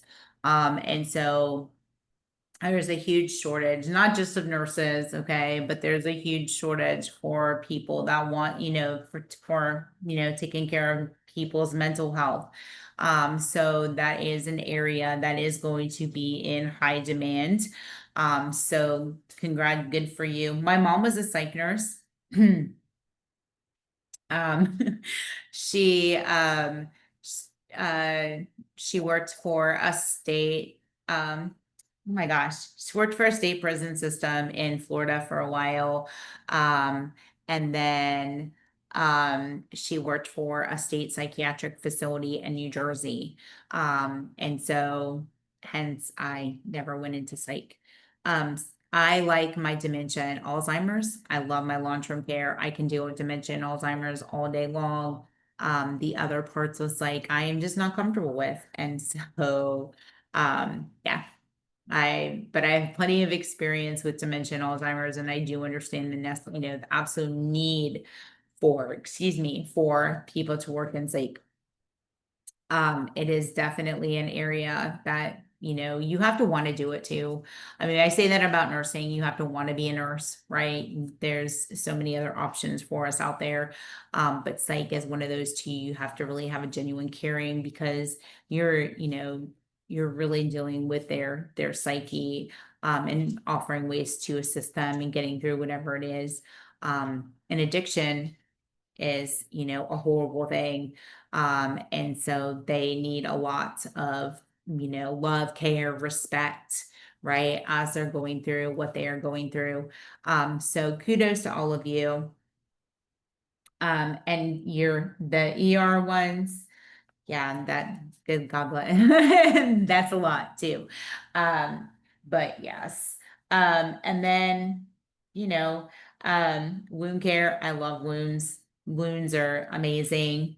And so, one thing with working in long-term care, unfortunately have had a lot of experience with wounds, and love them. So don't love the fact that people get them.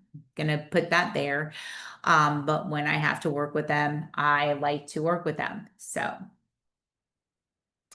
I just let me see, I think I have it here. No, I don't. So for really just have Essington and Centerville, do any of you guys know when your live reviews are scheduled yet? If not, it's okay. Don't worry about it. We'll cross that bridge when we get there. Yeah, I Okay. don't know yet. All right. I'm not sure. Okay, no worries.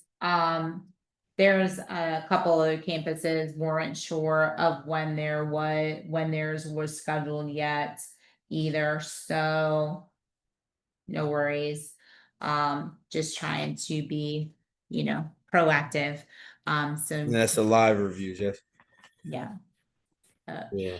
And then they get posted on YouTube. Oh, no, I'm talking about for ATI or Kaplan, whichever one Oh, you're yeah. using. That's September 2nd. I think that's the second and the third. Second and third. Yeah. Okay, it's 9-2 and 9-3. Oops, I'm on the wrong class. Let me flip my switch. That's 9-2 and 9-3. All right, 9-2 to 9-3. And that's for Essington. Centerville, nothing yet. There's a day on our clinical schedule rotation for August 20th. It says no clinical because of Kaplan. Okay, perfect. All right, cool. So just like I said, I just want to, have those available in case it interferes with any class time. Otherwise, don't have to worry about it too much. All right, so we have about 40 minutes left. And so want to kind of go through a little bit of the 2 chapters that we have this week. Again, for week 2, for the quiz next Friday. We are not going to take the quiz until the end of the class. All right. So some of the information that is going to be, what do you call it? Some of the information that is on, the quiz is not covered until week 2. So that's why we do it that way. Is we'll do the quiz at the end of class just to make sure that you guys get the information that is necessary for you to be successful. So with that, we're going to jump into chapter 4. I'll share my screen. The PowerPoints are in the announcements for week 1. So you do have access to the PowerPoints. All right. Should you want to look at them. And so when we look at chapter 4, this is from Dr. Tenza. It's a little bit about the evolution of practical nursing. And so with modern practical nursing, obviously you guys are trained in an educational program, which is a combination of theory or lecture, clinical simulation and clinical simulation, clinical hours, as well as your lab hours. And then once you graduate from your prospective nursing program, you are eligible to take your NCLEX. And then after licensing, you are permitted to perform the job duties of the LPN or the LVN, depending on what state you are in. That is aligned with respective state regulations. And so your Nurse Practice Act is what governs what you can and cannot do within your specific state. Most state regulations do require that LPNs work under the supervision of an RN or a healthcare provider. So depending on where you work is going to determine who you report to. So as an LPN, right, when I was working in long-term care, I did have an RN, director of nursing, who I was ultimately responsible for. When I went to peds and started off as an LPN in pediatrics, I actually reported directly to the medical doctor that I worked with, right? So we did have an RN in the office, but she was not my direct supervisor. My provider was. So it really just kind of depends on where you're working and how you're going to report, but you will have somebody to report to. And that could be a nurse practitioner, it could be a physician's assistant, right? Whoever. The first school of nursing was founded in Kaiserwerth, Germany in 1836, and Florence Nightingale was one of the students. And we know Florence Nightingale is the founder of modern nursing. And so hopefully everybody knows who Florence Nightingale is. And during the Crimean War, Nightingale helped the doctors with her untrained nurses. And then she actually established a school of nursing in England in 1860. So her core belief, or Florence Nightingale's core belief, was that was the perfection of mankind. That nursing was a sacred calling. It was a commitment to work for mankind, not a business. She was against licensure like into a union, and she pushed for nursing to be a respectable vocation, which she did great amounts for the nursing profession.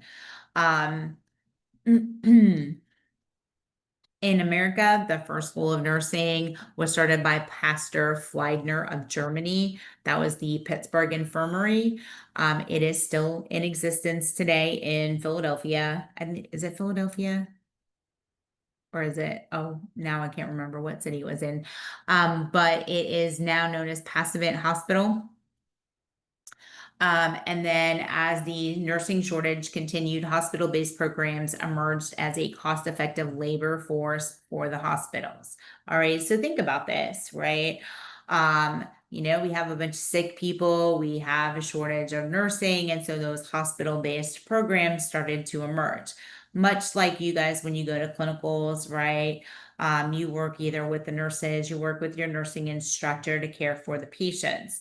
Hospital-based nursing programs spend a lot more time within the hospitals. And so it was cost-effective labor force, right? Because they were in training, they really weren't getting paid. But we were training them so eventually they could graduate and continue to work in those hospital settings. In 1893, the Ballard School opened in Brooklyn, New York. The course lasted 3 months and focused on home health care for the chronically ill, elderly, and children. So initially, licensed practical nurses, LVNs, performed mostly home health and community care. All right, that was primarily the responsibility of the LPN, especially prior to World War I. And so, cupping, midwife roles, leeching, enemas, that kind of thing was primarily what their responsibilities were. I would be okay with that, but leeching, I don't think I could do leeching. Has anybody ever seen leeching before? They it's leeches and they apply it to areas to help increase circulation to the area, increase blood flow to the area. Like I said, I would have been okay with any of those except for that part of it. They've actually brought that back. So there are actually sterile leech farms that, so we've brought that practice back in a lot of areas. And then by 1903, states began to take steps that led to monitoring practical nursing. So organizations like our National League of Nursing were developed. And the NLN is a wonderful organization. It developed a nationwide system of standardization of nursing requirements for practical nursing, right? So, what you learned at the Ballard School in Brooklyn, New York, right? You go to a different program in Jersey or Connecticut or Pennsylvania, right? You're going to learn something completely different. So there really was no standardized, educational program. Mississippi was the first to pass a law licensing practical nurses. Licensing initially was not mandatory, but then in 1938, New York was the only state requiring mandatory licensure. So you had to be licensed in order to work. Now, all states, right? It's mandatory now in all states that you are licensed, whether you're LPN, whether you're a CNA, whether you are a registered nurse, you have to be licensed. And so then in 1944, the U.S. Department of Vocational Education conducted a comprehensive study of practical nurses. And so this is where they, finalized or, they agreed upon what the tasks or what the role of the LPN, LVN was. And the phrases that were used to describe the scope of practice for the LPN: judge, appraise, recognize, determine. Very similar to what you would see within that nursing process. The Joint Commission or the Joint Committee on Practical Nurses and Auxiliary Workers and Nursing Services recommended the use of the title LPN, Licensed Practical Nurse. It also differentiated the tasks of the RN and the LPN, right? Again, LPN is under the supervision of the registered nurse. The American Nurses Association moved towards 2 levels of nurses. So the American Nurses Association recommends that RNs graduate from a 4-year college program. And most 4-year programs are going to be at that bachelor's level. And LPNs graduate from a 2-year technical program. So those LPN programs, like for example, the LPN program that I went to, It was adult education that was offered through one of the VOTEC high schools. All right. And so it took me 18 months to do my LPN. And so I went to school like the traditional school year that the public school went. So I had my Christmas vacation, I had my summer break off while I completed my LPN program. And then, of course, the nursing shortage, which will forever be an issue, allowed those 2-year associate degree programs to survive. All right. So initially, the push was for everybody to go get their bachelor's degrees, but we needed to get nurses out faster. So we have those 2-year programs. And then, of course, we had the emergence of schools like, Fortis, for example, that run 365 days a year. They're, a little bit shorter programs. So they allow us to graduate nurses a little bit faster, right? To get you into the nursing workforce, of course, to help meet the needs of the communities. In the 1990s, the UAP, or your unlicensed assistant personnel, were hired to give patient care, which of course was a huge major concern for as far as legal responsibility for both RNs and LPNs. Because why? Because even if you delegate a task to an unlicensed assisted personnel, right? CNA, patient care tech, whatever, whichever system that you're working in, what they are called, you are the one that is you are the one that is responsible for making sure that that task is done and it is completed correctly, right? So that's why we have those rights of delegation for you to follow when you are delegating tasks. And then the first computerized testing was done in 1994. So that is when they did, the first computerized NCLEX. And so I told you guys my mom was a nurse, and I thought it was interesting for me. I remember when she did her NCLEX, I was in middle school at the time. And back in, I don't want to tell you how old I am, back in the 80s, when she went to go take her NCLEX, they only offered the NCLEX one time per year. And it was either 2 6 or 2 8-hour days of testing. All right. So my mom went I told you I went to high school in Jersey.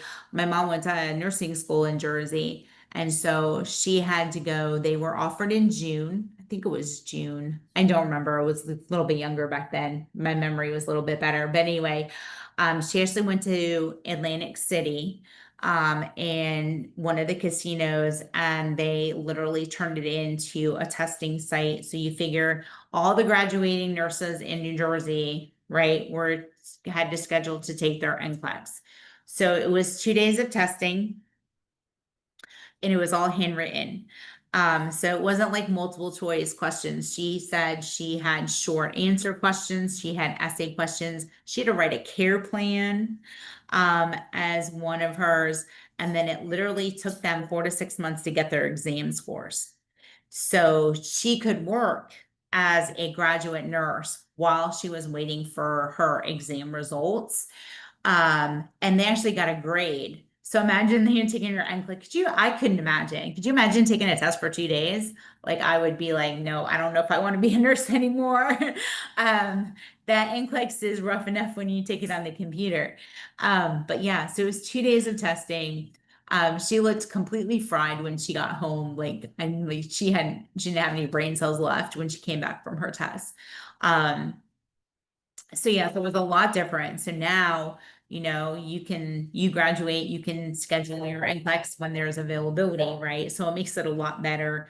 Hold on one second, I'm gonna eat real quick.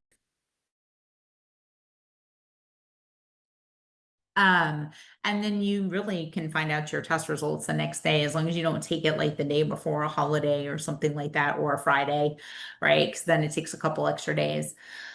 In 1996, long-term care certification became available to LPNs. So those of you that want to work as work in long-term care, the rehab, that kind of thing, there is a long-term care certification that you can get. There is also, somebody mentioned wound care. There's a wound care certification. You just need to check the requirements. Because a lot of it you have to do, like you have to have a specific amount of hours within that area that you're looking to get certified. Let's see, the goals of the associate degree program to move nursing education out of the hospital-based programs and to help ease the shortage, right, by shortening the amount of time it took to become an LPN. And then of course, COVID. COVID put a huge strain on the nursing workforce. And we, anybody that kind of followed, anything that was going on during COVID, it was a horrible time for, a lot of nurses left nursing. I worked a COVID unit during COVID, and it was a very stressful time. Fortunately didn't have to deal with a whole lot of death and dying and things like that. I was very fortunate for that. Our COVID unit never actually even had COVID on it. It was it was called a COVID unit. It was a preemptive strike to prevent COVID from spreading through the facility. So I told you long-term care is my passion. And so when I worked there, I was the infection preventionist.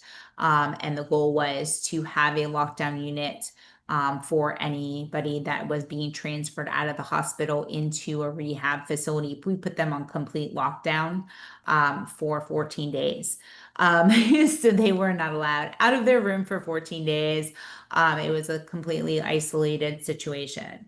But I've heard the horror stories, of course, and have read the news, and a lot of nurses left nursing because of COVID or after COVID, just because nurses have been doing what we've been doing forever. And all of a sudden we started to get recognized for things that we've been doing. But there was just a very big lack of response as far as everybody goes with the COVID, and nurses got burned out, and they chose to do other things. All right, so I'm going to share my screen again. We're going to do chapter 14. I'm sorry, chapter 12. Can't read. All right, so chapter 12, the nursing process. If you don't know what the nursing process is, and I'm just kidding, you guys all know what the nursing process is, your ADPI, right? So it's our 5-step process that is a problem-solving format. It provides us an organized way to identify and respond to clients, right, within our scope of practice. It's also a really good way for us to communicate with other nurses as well as caregivers. So here is, when we look at it from the LPN scope of practice, gathering data, which is your assessment, right? So LPNs gather data. It technically is an assessment, right? We just don't use the word assessment. The nursing diagnosis is always done by the registered nurse. All right. So the LPN gathers the data and then in collaboration gives that data to the registered nurse, and then registered nurse can set up those nursing diagnoses. The planning and collaboration part is also done, the planning part is also done in collaboration with the RN. And then the interventions, LPN can do those independently. And the evaluation, we are going to provide that information to the RN. So gathering data, which is your assessment, and your interventions are tasks that can be done independently as an LPN. All right. The nursing diagnosis is done by the RN. The planning and the evaluation is done in collaboration with the RN. All right. So the difference is RN can do all of this independently. LPNs can do the gathering data, and the interventions. The rest is going to be done in collaboration with an RN. So kind of just what I said. All right. RN functions independently in all 5 steps of the nursing process. LPNs act independently in data collection and implementation. And then the LPN has a dependent role or needs to work in collaboration with the RN for that planning and the evaluation. All right, so that's the differences. So gathering data. All right, so when we're going in and we're getting our data, right? What is subjective information? What's subjective information? What the patient says. Very good, right? What the patient tells us. I have a headache, my stomach hurts, right? I fell, whatever. It's something the patient tells us. In some cases, it could be something the family member tells us, a caregiver tells us, right? So we can, it's a variety of sources, but subjective is something that is coming from the patient. Objective data. Give me an example of objective data. Any vitals or labs? Perfect. Vitals, labs, your radiology reports, right? It's something that we can see, touch, feel, taste, right? Smell. I always say taste, and people are like, what do you mean taste? And I'm like, have you ever had a wound or something that just smells so bad you almost have a taste in your mouth? That's kind of where I know people, but I just throw all the senses in there, right? Something that we can usually quantify, right? And that also makes sure that we are verifying that data and we are comparing it with the medical records, especially if it doesn't match. One thing that's super, super important is when we are gathering data is we are setting a baseline for our patient, right? This is our first interaction with our patient. We're gathering as much information as we can. That is going to give us our baseline so that if something changes for the better or for the worse, right, we have that set point that we have to compare it to. And then, of course, we want to make sure that we document it appropriately. And if you've learned anything in nursing school, what is it? If it's not documented, it's not done, right? So document, document, document, document. Your documentation is going to vary depending on where you are, right? So, whatever EMR system that you're going to use, a lot of hospital bases use Epic, long-term care, there's point click care. It used to be called Vision and now I can't think of it. I did not like that computer system, not even gonna lie. Point click care is a lot easier to use. So your documentation standards is going to depend on your EMR and of course where you are working. Goals and outcomes. So who is the center of our nursing process? Who is the center of our nursing process? Patient? The patient. Yep. All right. So that is who everything revolves around, right? They're the ones when we are setting our goals and we are identifying things that the patient needs to be involved, right? When we are setting goals, we do short-term goals, we do long-term goals. All right. Short-term could be as short as within the next hour. All right. By the end of the shift. Your long-term can be by discharge or even longer, depending on where you're working and what is going on with that patient. But your goals must be realistic, right? We have to write them so that we know that our patients or our clients can attain those goals. You're not going to have somebody who, had a quadruple bypass or a cabbage. You're not going to be, running a marathon in a month, right? Well, I shouldn't say that. You might actually have somebody that would do that, but realistically, right? You want to make sure that they are realistic and attainable. They are measurable. All right. How are we going to define whether they have met or not met those goals? All right. So that's, You know, how far are they going to walk after surgery? Or how much are they going to eat? How much are they going to drink, right? We need to be as specific as possible so that we have that goal to achieve. And time referenced, how long is it going to take? Like I said, we're going to have short-term goals. They're going to have long-term goals. Short-term goals, an hour by the end of shift, you know, within 24 hours, within a month, within a, you know, whatever, however you're going to write, depending on your interactions with those patients. A lot of your acute care, the hospitals, right? They're going to be much shorter lengths of time, right? They're not in the hospital for a month or 2 months, right? But if you're in a skilled care, a long-term care environment, or even in addiction, right? A lot of times those addiction rehabs are a little bit longer, right? So those goals can be set for out for a longer period of time.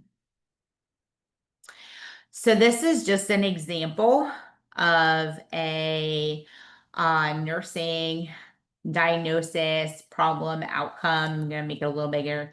All right. So our nursing diagnosis, you know, those come from NANDA, right? So your NANDA eyes, your NANDA International, we should always strive to use those approved diagnoses. So this one is altered nutrition, eating less than the body needs for whatever reason. So the nursing problem eats only 5% of each meal related to loss of appetite and weakness. All right, so the outcome here, the client will eat 1,500 calories of ground foods and drink 2,000 mLs of liquids during each 24-hour period by day 10. That's pretty good. You know, by day 10, we're gradually increasing, right? The amount of food that they're eating, the amount of fluids that they're drinking. So interventions, 6 small ground meals. There's specific times here. So 8, 10, noon, 2, 4, and 6. Getting them in a chair with minimal assistance, encouraging self-feeding, assist only if needed. And then offering 240 mLs of fluid at 6, 9, 11, 1, 3, 5, 7, and 9, and vary their choices. So let's think, depending on the environment.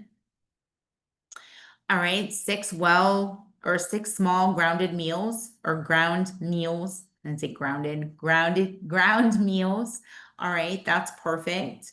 You know, sitting them up in a chair encourages them to eat. What are some other things that would encourage somebody to eat food, especially first thing in the morning?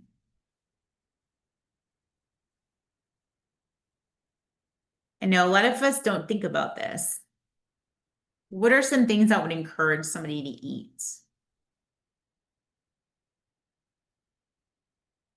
Can you Who's repeat the question again?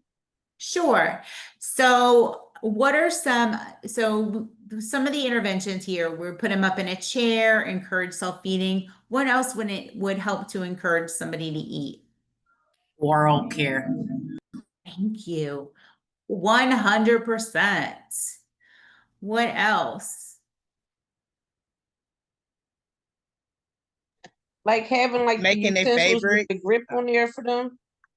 Yes, giving them their favorites. Sharita, I'm sorry, what did you say again? I was saying like having the utensils with like the grip for make it easier for them Okay, to so make hold. it easy. That's a really good one. So all of those are absolutely great. And I love whoever said oral care. Was it Rashia? Was that you? I work, like I said, I'm a long-term care nurse. One of the biggest pet peeves I have,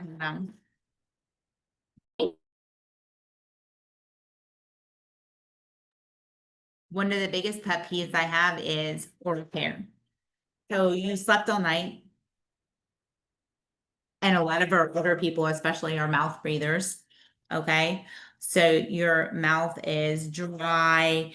It's got, you know, probably get some mucus in there, right? Do you want to eat if your mouth is all yucky? I know a lot of people, I don't personally, I don't eat breakfast most times, but I will get up in the morning and have a cup of coffee. But you don't, you know, if your mouth is gunky, you don't want to eat. If you're soiled, think about being soiled. You know, whether it's a wet or a soiled brief. Making sure they're clean and dry, letting them wipe their face, wash their hands right before they eat.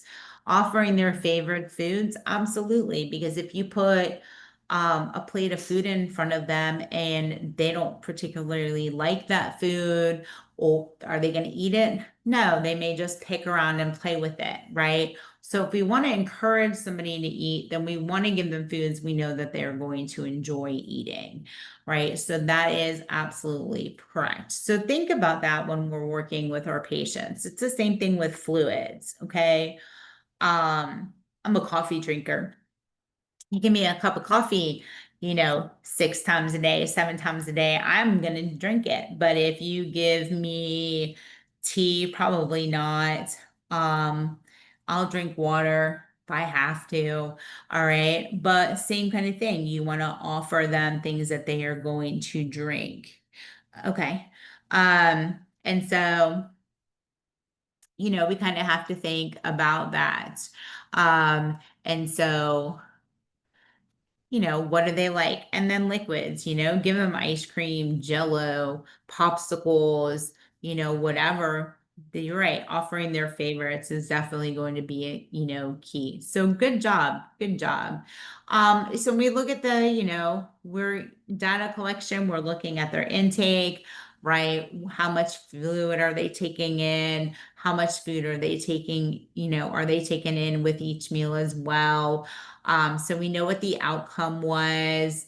And, you know, we'll look here, the evaluation, oops, day 10, the patient was able to consume 1,500 calories in ground meals and 1,600 mLs of fluid.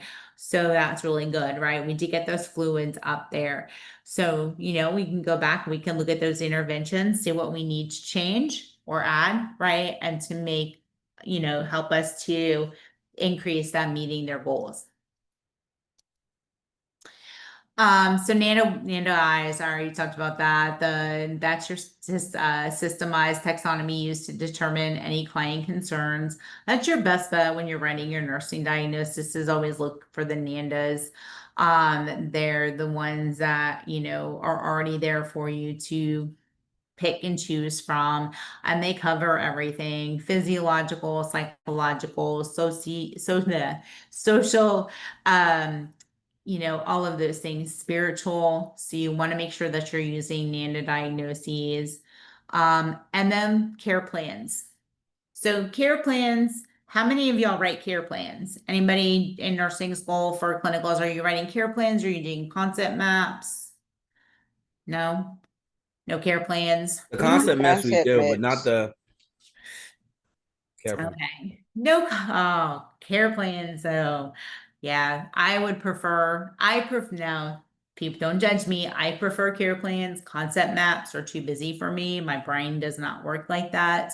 But most people like concept maps a lot better than care plans.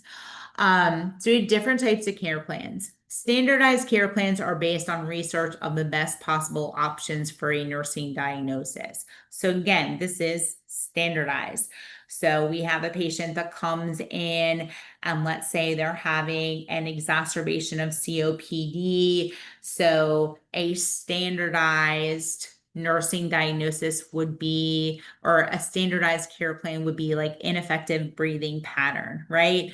So it's going to give a standard list of nursing diagnoses, nursing interventions. It's just completely standardized. Individualized is tailored to the goals of the individual. All right. So you can take a standardized care plan, all right, and you can change it and you can adjust it and make it individualized, right? So ineffective breathing, whatever the goals for your COPD patient, okay? You can take that standardized care plan and you can individualize. And that's a lot of times what we do in the hospital, right? We have the standardized care plans, our patient comes in, and then we individualize that care plan to our specific patient. Collaborative care plans, these work well in, you know, settings where staff from different professions and disciplines are involved with the client. And so with that, think about,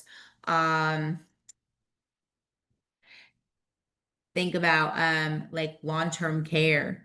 And so long-term care, we have speech therapy, occupational therapy, some you have social services, you have your registered dietitian, you have nursing, you have social work, right? There's a lot of different people that are involved in that patient care. Same thing in a hospital setting, depending on the situation, right? Those multidisciplinary or interdisciplinary care plans helps you can see what the goals are for each area. And everybody has kind of an input as to what is going on with that patient. Oh my gosh. So, you know, sorry, I'm trying to answer messages and multitask. So you know, think about, you know, for example, I'm gonna say how old I am. But when I first started in long-term care, you know, back when Florence Nightingale was around, ours were printed. All right. And so we had literally like 5-inch binders on the unit that housed all of our care plans. And so if there was any change or we needed to look up what the specific interventions were, we actually had to flip through the care plan. And if we had to make any changes, we had to write it on there, because this is back in the day before EMR, and there was only one person that did all of the updates. So everything had to be handwritten onto the care plan for one person to go back and update. Now it's so much easier when you're working with your EMR system, when you are inputting your data from your data collection. So you're doing your initial assessment, you're putting that data into a system, your diagnoses, all of those things, it is going to automatically generate some nursing diagnoses. And then you can go to that part and you can look at the nursing diagnoses and then of course select the appropriate ones and then select the individualized interventions underneath that. So that will become a permanent part of that patient's record and something that everybody who has access to that patient's chart is going to have access to that care plan. And so they can make notes, they can recommend changes, right? They can check things off as they are getting done. So it's interesting in the short, 25 years that I have been a nurse, to watch all those changes come into play. So who knows? I mean, they keep talking about, you know, robots and everything else. Maybe we'll actually have robots that'll wander the corridors and get vital signs from our patients. It's really interesting. So in Virginia, in one of the hospitals, I don't know why I just thought of this. I can't remember what it's called. They have it's like a robot, I guess. It's a machine that they bring into patients' rooms when they leave to actually sanitize the room after they leave. I thought that was really, really cool. I've never seen it in action. I can't remember what it's called. But you know, you think about it, that, you know, especially with some of our more highly contagious diseases that are out there, you know, having a non-human go in to sanitize initially. And then of course, making, you know, they can always send in housekeepers afterwards just to make sure. But I just thought that was really interesting. And I can't remember, it's been years too. It's not even something that's recent. They've had this into play for a while, which I thought that was really cool. So, you know, there's always going to be changes in healthcare, and we just have to make sure that we are prepared